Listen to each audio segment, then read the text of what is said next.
Okay, so let us continue our discussion. So the next topic is the automotive service tools. So we need tools and equipment to service vehicles as part of our duties and responsibilities. The After we diagnose the problem, after the customer given his or her complaint, the next thing is we must ready our tools and materials equipment that we will be using on the said repair. So we need tools and equipment to service vehicles which are used to repair and maintenance. Tools are made from different materials based on their strength, function, and use. So on body repair, basically yung ating ginagamit ng mga materials is just like hammer, dolly, and other tools which will be later on I will be discussed uh, all all of this. Ano? So sorry. So and can be easily operated by any mechanic. So vehicles have emergency tools which are spare parts. So automobile shops use general, electrical, and special tools, each with its specific functions. So the proper use of tools will enhance efficiency and effectivity in part of the mechanic or the technician. So tools come in various sizes and shapes, should be handled and stored correctly, and need regular cleaning. So aside from using, so part of our duties and responsibility na tawag nating 5S. And one description on 5S yung tinatawag nating housekeeping or segregate, sort, and yung housekeeping tinatawag. So in housekeeping, so hindi lang dapat marunong tayong gumamit. Instead, kailangan marunong din tayong maglinis and putting together yung tools and materials in their proper locations. So tools comes in various size and shapes, should be handled, installed, stored correctly rather, and need regular cleaning. In companies, meron silang tinatawag na checklist or mandatory checking yung tawag. So, for a period of time, chinecheck nila yung materials, yung equipment, kung siya ay in good condition from time to time. So, hindi katulad sa atin na kung kailan lang sira, saka lang i-check. In company, meron din silang tinatawag na periodic maintenance. Dun sa periodic maintenance, regularly chinecheck nila yung operations and functions ng tools and materials and special equipment to ensure that the effectivity or the operations of the company will not paralyze if they have upcoming or encountered problems regarding to the operations of the machines, especially. So you will learn about general, specific, and workshop machine tools used in an automobile workshop. So the first one yung tinatawag nating hand tools. So syempre we use a hand tools din sa body repair and painting. So hand tools are devices which are used in performing work on material or servicing a two or four wheeler. So the hand tools can be manually used employing force or electrically powered using electrical current. So common tools used in servicing of vehicle are as called as service tools like spanners, pliers, grinder, drilling machine, oil and grease gun, hammer, mallet, screwdrivers, wrench, chisel, pixels, handsaw, bench vise, screw gauge, vernier calipers, multimeter, and caliper. Later on, I will be showing the picture or the images of the following tools in order for you to be familiarized kasi yung focus natin pag pinag-usapan ng tools is familiarization of the tools and knowing the functions and operations of those tools. Next, identification and handling of generated tools. So the important hand tools used in automobile repairing shops are spanners, files, pliers, grinders, drilling machine, oil and grease gun, hammer mallet, screwdrivers, wrench, chisel fixes, and handsaw. So the hand tools are used for repair, okay, and maintenance of automobile wheelers.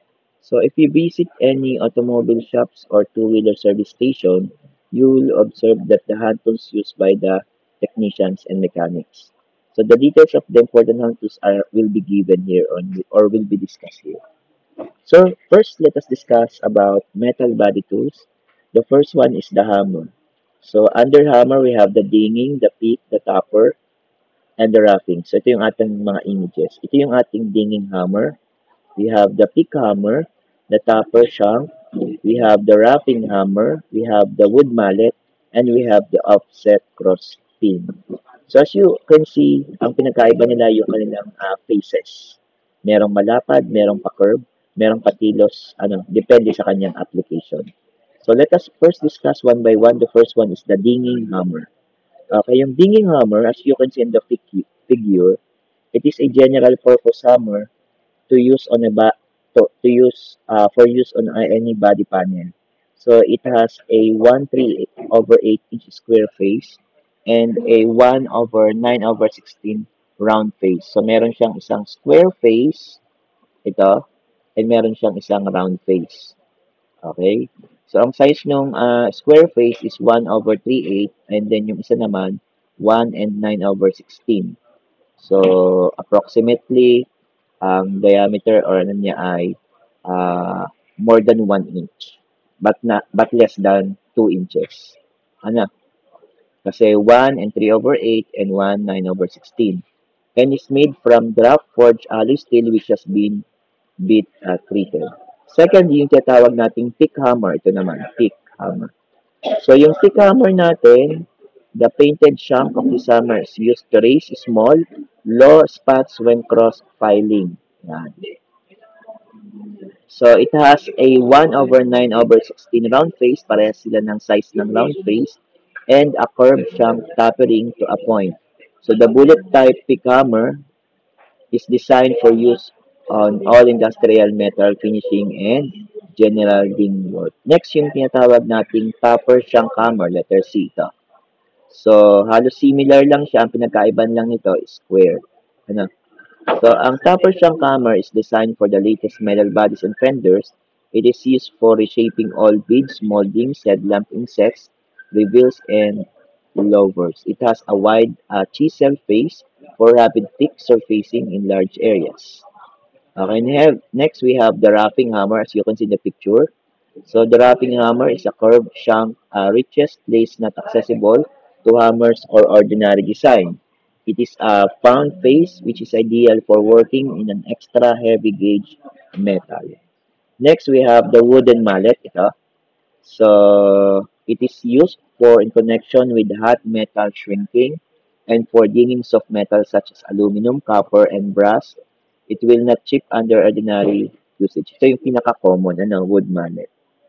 Next, we have the offset cross pin or pin. So the offset cross pin hammer, its offset square face afford ample clearance without danger of striking adjoining panels. So its high crown cross pin is designed for deep and narrow panels and return contours. So the high crown may also be used in conjunction with shrinking dolly to called shrinking panels or synchrones. Yung sunod na hand tools, yung very common na pag sinabing hammer, body repair, ang sunod ay dolly.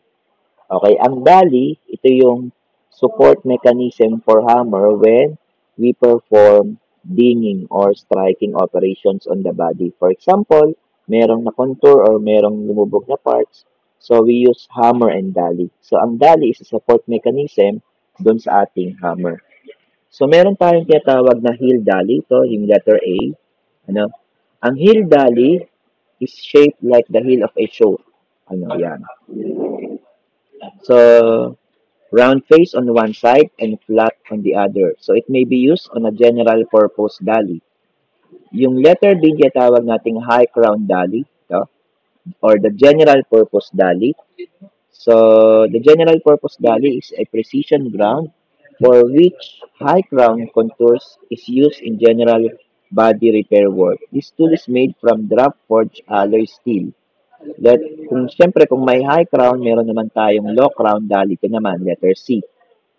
Okay? The low crown dolly is used on a low crown panels and the hooks on the dolly are used on the fender beads, drip moldings, and sharp or concave moldings. Next, after heel, general, low crown, we have the shrinking dolly yan, itsura. Ang shrinking dolly naman is a special design combination high and low crown dolly. It has a 9 distinct contour combination for hot and cold shrinking. It has a wide and narrow trenching grooves for sinking welds. Next, we have the wrapping dolly. As you can see, it is a heavy-duty wrapping dolly. It has a convenient grip and greater height to furnish extra backing for heavy duty hammering. It may be used in place of a roughing hammer for roughing out small dents.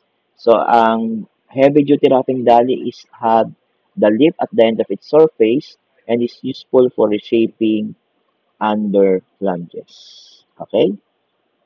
So, after hammer, dolly, next is the what we call pliers. Yeah. So, as you can see the picture, this is a picture of drip molding pliers. So, a drip molding pliers, so they are accurately formed. Working faces permit extremely rapid roughing out for finishing with a suitable spoon. It is made up from drop forged steel, so they are indispensable for pulling out crushed drip moldings. Next, we have the body spoons. As you can see in the pictures, we have the cowl bracket. We have the double end and lower back quarter panel spoon. We have the surfacing spoon. We have the driving spoon. We have the caulking iron. We have the double end door and side panel spoon. And we have the door and side panel spoon. Okay, so let us describe one by one. So the first one is the cowl bracket. So generally, when we say body spoons, they are used for driving high spots back to their normal position without disturbing the surrounding surface. Ibig sabihin, in the absence of dolly, we can use body spoon. Body spoons are a support mechanism then for contouring or for flattening surfaces on body repair. So, ibig sabihin, in the absence of dolly, we may use body spoons. So, the body spoons are working surface of spoon which is designed for a specific purpose. So, the most common or the more common varieties of spoons are the following. Yung una, tinatawag nating cowl bracket. So, yung cowl bracket is designed specially to hook over the fender's bracket. So, it is used to work over cowl stainers and cowl brackets from post to dash and either high or low carbon surfaces, and it may be used as a dolly. So, the wheel can be kept on when reaching a dent. So, ito yung ating cowl bracket. Next, we have the double end and lower back quarter panel spoon, letter B. So, yan, yun na itsura. So, same purpose. So, as you can see, magkaiba lang siya na shape. So, bakit nag-iiba-iba ang shape ng ating body spoon? Kasi dun, depende sa body parts na i-repair.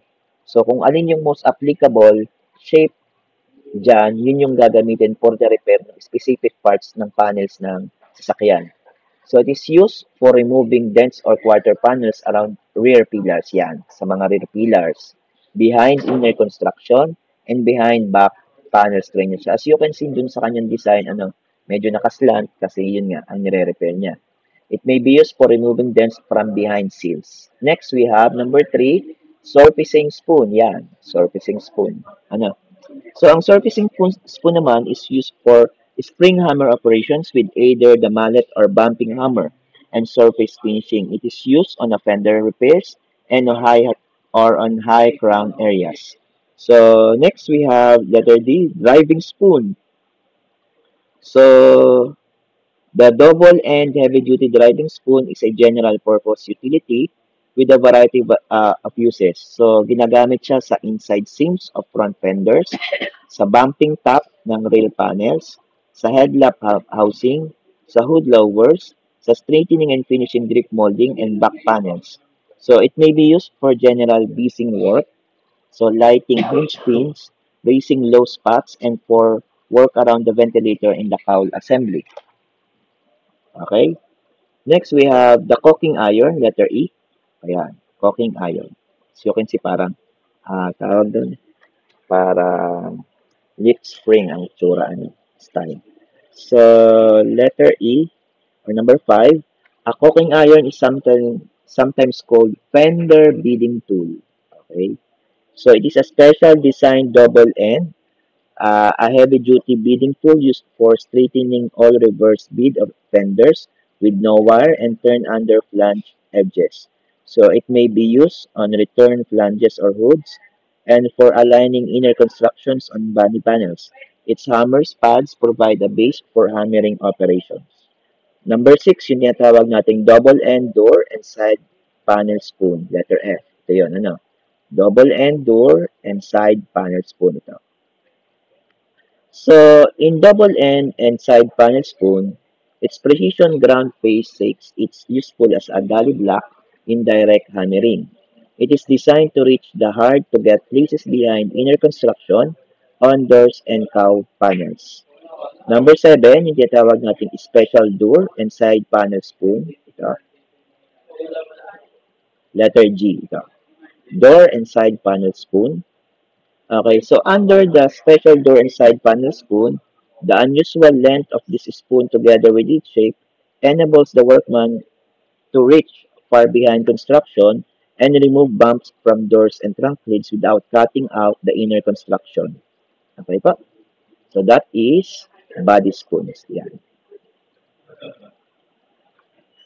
So commonly body spoons are used in the absence of dali and for reaching out doon sa mga spaces na hindi maabot ng kamay at ng dali. So malalim, malayo, body spoon ang ginagamit together with the ham. Next, we have the file boulder and blade. So under the file boulder and blade, we have the adjustable file boulder, we have the Vixen file blade, and the Maple solder paddle.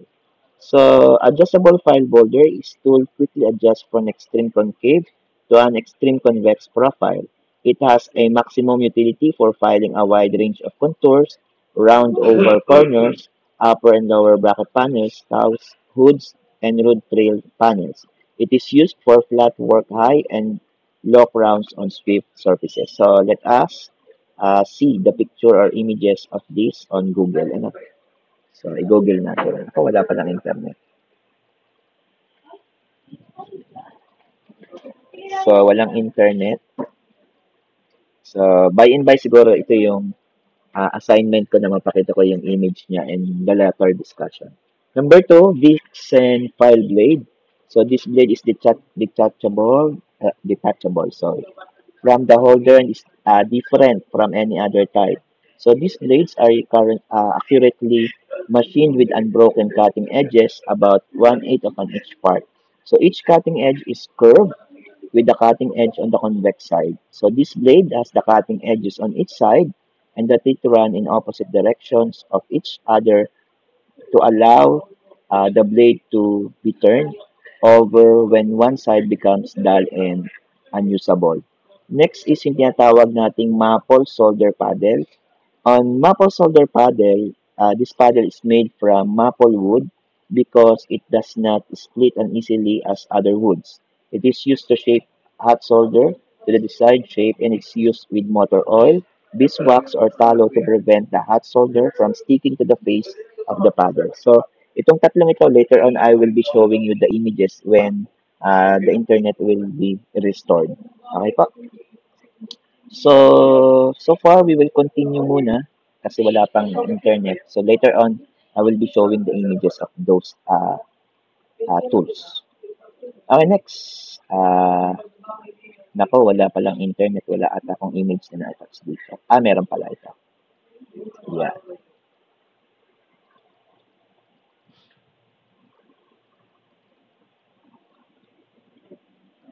Okay, so let's pause muna.